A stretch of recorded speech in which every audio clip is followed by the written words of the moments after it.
conversar um pouquinho sobre a cura da mulher hemorrágica. Lá no livro de Marcos, no capítulo 5. Quando a gente olha o livro de Levítico, a gente vê o seguinte contexto. Israel, ele estava atravessando o deserto, habitava em tendas e no meio da congregação havia a tenda do encontro, onde a presença de Deus se estabelecia. Para que o povo pudesse ficar ali junto da presença de Deus, eles precisavam observar regras rígidas para poderem se santificar e se livrar da impureza e não serem consumidos ou excluídos daquela comunidade. Com relação à mulher que sangrava, fosse no período menstrual comum ou fosse por causa de algum problema, a mulher tinha que observar regras muito específicas de isolamento, de lavar suas roupas, de ninguém tocar nela, inclusive nos seus pertences. E após aquele período, ela teria que se apresentar ao sacerdote, trazendo determinada oferta e passar por um ritual de purificação para poder estar ali na congregação. O sangue, ele era considerado vida. Então, quando ela perdia o sangue, fosse pelas vias comuns, normais, menstruação, fosse por uma doença, ela tinha que se purificar, porque era como se ela estivesse lidando ali, de certa forma, com a morte. Então aí a gente pensa naquela mulher hemorrágica lá de Marcos 5, ela estava isolada, ela tinha um problema sério, já tinha passado por vários médicos, ninguém dava jeito e ela não podia ir ao templo, ela não podia se relacionar com ninguém, ela não podia se apresentar aos religiosos porque ela estava sendo considerada impura. Só que aquela mulher, ela toma a decisão, ela vai até Jesus, ela atravessa uma multidão, ou seja, ela vai tocando em todo mundo, porque você imagina uma multidão, né, apertada. Todo mundo aqui já passou por essa situação. E aquela mulher vai, e na fé dela, se eu apenas tocar lá na borda do manto dele, eu vou ficar curada, eu vou ficar limpa. Essa hemorragia vai se estancar. E foi exatamente o que aconteceu. E Jesus, no meio daquilo tudo, falou, mas quem me tocou? E Pedro falou, quem poderia tocar o Senhor? Quem poderia? Aqui está todo mundo espremendo o Senhor. Mas ele falou, alguém me tocou, porque eu vi e percebi que de mim saiu o poder. O que acontece ali? Por que Jesus, por exemplo, aquela mulher Jesus, estava impura? Vamos lembrar que Jesus era 100% homem, mas ainda não havia morrido nem ressuscitado. Aquela mulher, ela foi e tocou em Jesus. Então, a primeira pergunta que a gente pode fazer é por que Jesus não ficou contaminado?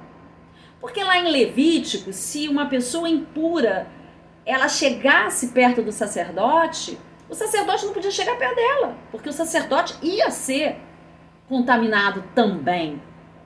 Mas a gente tem que lembrar que Jesus, ele era 100% homem, mas ele não tinha pecado. E a impureza daquela mulher não podia passar para Jesus. Hebreus fala que ele se tornou o nosso sumo sacerdote. Ele era da ordem de Melquisedeque, numa aliança superior. Então, apesar de Jesus ainda não ter passado na cruz, ainda não ter morrido e ressuscitado, ele já estava trazendo a degustação do reino de Deus. Ele mesmo fala, né? Se eu curo pelo dedo de Deus, se eu expulso demônios pelo reino de Deus, o reino de Deus chegou até vós. Então Jesus ali, ele não tinha como ser contaminado. E aí você pode fazer uma outra pergunta, se Jesus não tinha como ser contaminado, ele era 100% homem e a glória de Deus estava nele, por que aquela mulher não foi consumida? Porque em Levítico, Nadab e Abiú foram consumidos, porque se apresentaram a Deus fora dos padrões ritualísticos que eles precisavam observar, e foram consumidos porque a glória e a santidade de Deus não habitava com aquela impureza momentânea dos filhos de Arão. Ela não foi consumida porque Jesus era homem.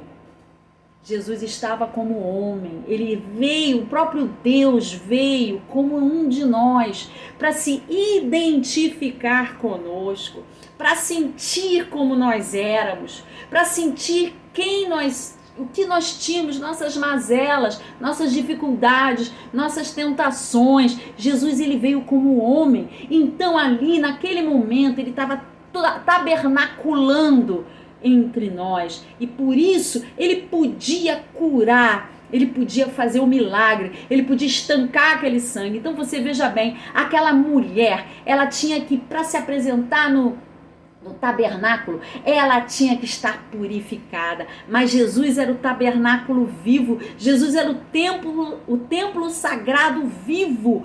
Ele mesmo estancou o sangue daquela mulher, ele mesmo curou aquela mulher, e aquela mulher ficou nas condições que tinha que ficar para poder aí apresentar os sacrifícios da lei da época. Lembra que Jesus mandava, quando ele curava, olha, vai lá se apresentar ao sacerdote, leva aquela oferta.